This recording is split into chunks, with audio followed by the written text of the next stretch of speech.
When you look out on the horizon of the smartphone world, what is it you see? I'll tell you what I see. I see the dust gently settling to the ground as the big three struggle to figure out their next move. The flagship smartphone war is stalemate as the iPhone, Pixel, and Galaxy S series are fundamentally and evenly matched.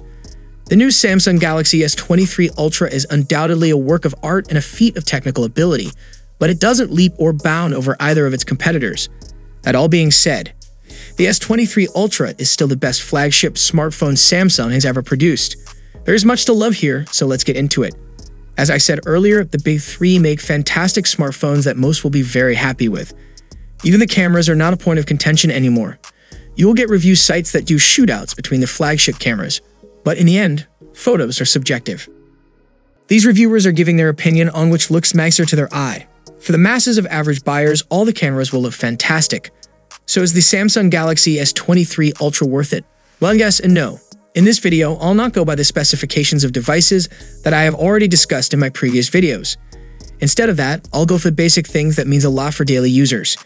So if you are a true Samsung lover, then you should probably hold till the end. So as I said earlier, I watched the YouTube influencer crowd and their reviews for the past few weeks.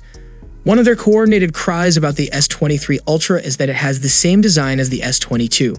They pull their S22s out and show them side by side with the S23. And sure, at first glance, they're very similar.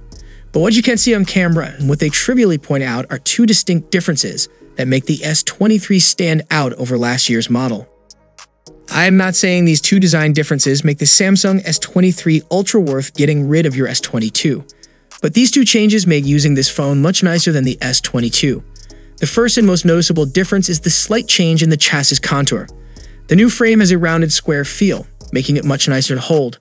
The S22 was more barrel-shaped and didn't feel as nice in my hand as the S23. The second and most noticeable design difference is the flatter display. While there is a slight rounding off of the display, it has been scaled back, so I no longer have to worry about accidental inputs. The S22's display fell off the sides, causing the meat of my palms to trigger touch points on the display. Samsung has fixed this, and I am more than pleased.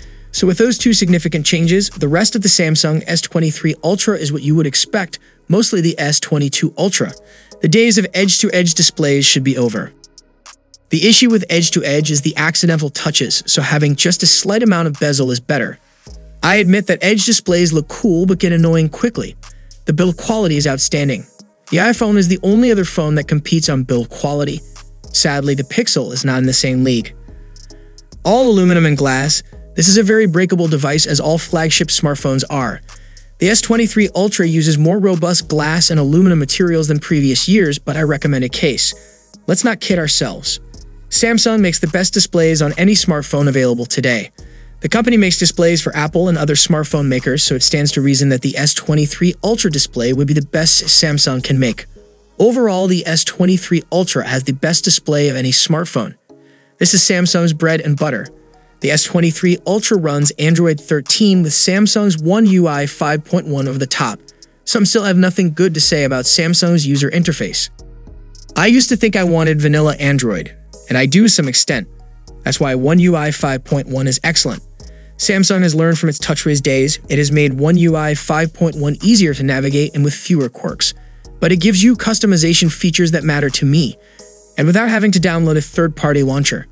But it also is a little heavy on the features, so many that it would take a while to get through everything. But Samsung has mostly learned to allow users to pick the features they want to use and not use. The S Pen and its software allow you to draw and take notes within dozens of apps. The S Pen has been around since the first Galaxy Note. Some find it very useful, while others rarely use it. It's nice to have the option even if you don't use it much. My favorite S Pen feature is using it as a remote for the camera. This allows you to set up a shot with you in it and take the photo using the button on the S Pen.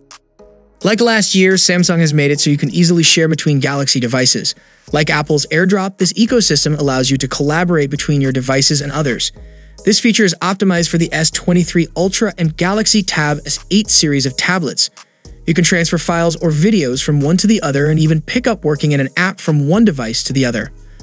Overall, the software experience on the Samsung S23 Ultra is one of the best of any smartphone. In many ways, it is better than iOS and Android on Pixel. But most of that is very subjective, and you may disagree. Let me say this, the speakers on the S22 Ultra were a big disappointment. I was very disappointed in Samsung for shipping their flagship smartphone with speakers so bad. Samsung must have listened to the negative feedback because they have fixed that issue with the Samsung S23 Ultra speakers. These are fantastic speakers, even on par with the king of smartphone speakers, the iPhone 14 Pro Max. The S22 Ultra speakers were so thin I felt like my ears were sliced open by the shrill trebles with little to no bass. The S23 Ultra brings a nice balance to the sound, with rich mids and punchy bass complementing the treble and making a far better listening experience.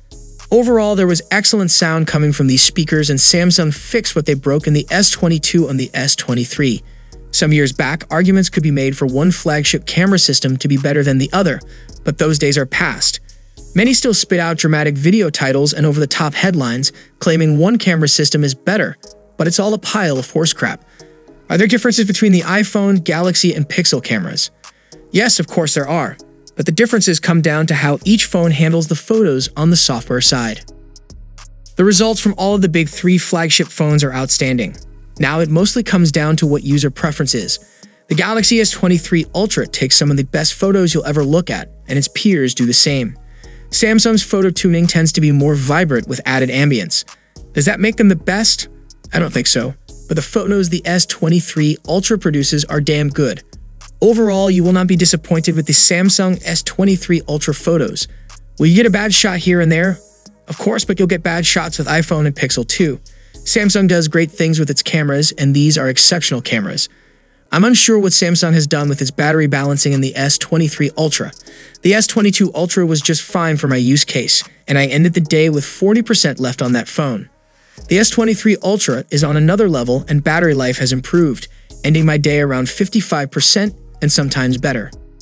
Battery life is so subjective and depends on so many variables that it is hard to confidently say whether you will get this number or that number. I can say this: I think the S23 Ultra is the battery king and is better than my iPhone 14 Pro Max. That's saying something because the iPhone is pretty damn good on battery. Overall, you will not be disappointed with the battery life of this phone. Some may not need all of these features or fantastic cameras. Other less expensive options aren't going to compete head-to-head with S23 Ultra, but many mid-range phones offer good enough features at much lower prices. Even the Pixel 7 or 7 Pro will save money and give you a nearly equivalent experience. But if you're looking for the absolute best Android phone in nearly every category, that is the Samsung Galaxy S23 Ultra. So that's all for today. Share your experience about the latest S23 lineup, and if you enjoyed the video, then a sub to the channel will be massive. See you for the next time. Peace out.